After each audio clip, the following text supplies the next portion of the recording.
हमारा टॉपिक है रहस्य एवं घनिष्ठता। हेडलाइन है, हमें यह डर था कि अगर हम कभी भी अपने आप को जैसे हैं वैसा दिखाते हैं तो हमें निश्चय ही ठुकरा दिया जाएगा।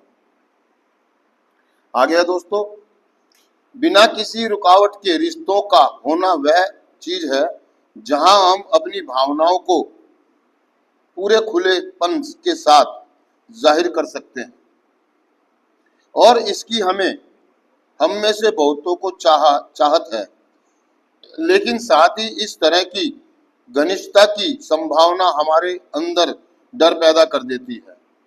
ऐसा डर जो शायद हमने अपनी जिंदगी की किसी और परिस्थिति में महसूस नहीं किया हो।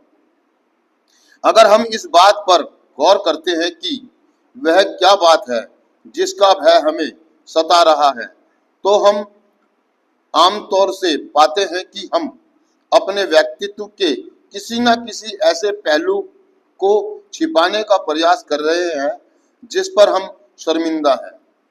एक ऐसा पहलू जिसे हम अपने आप से भी कबूल नहीं कर पाए।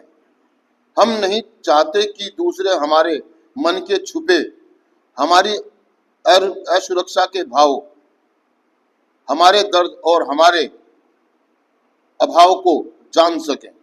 इसलिए हम अपने को खुलने से रोके रखते हैं।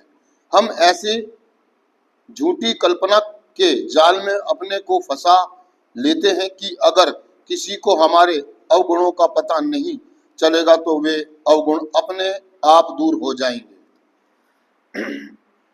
दोस्तों, मतलब रहस्य और घनिष्ठता, मतलब रहस्य मतलब जो राज, घनिष्ठता मतलब संबंध, गहराई तक जुड़ाव, जो ना घनिष्ठ जुड़ाव हो जाता है ना, मतलब एक दूसरे पर विश्वास, भरोसा, है ना।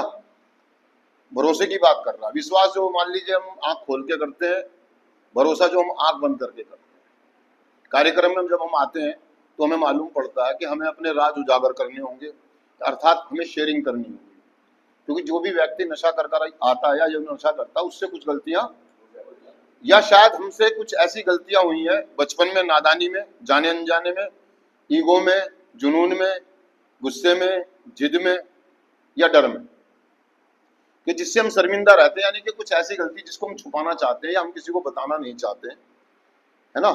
कोई भी हो सकती है, XYZ, ना। तो हमें बड़ी शर्म आती है, जैसे मान लीजिए हमने अपने पिताजी को कुछ उल्टा सीधा बोल दिया हो, फिजिकल कर दिया।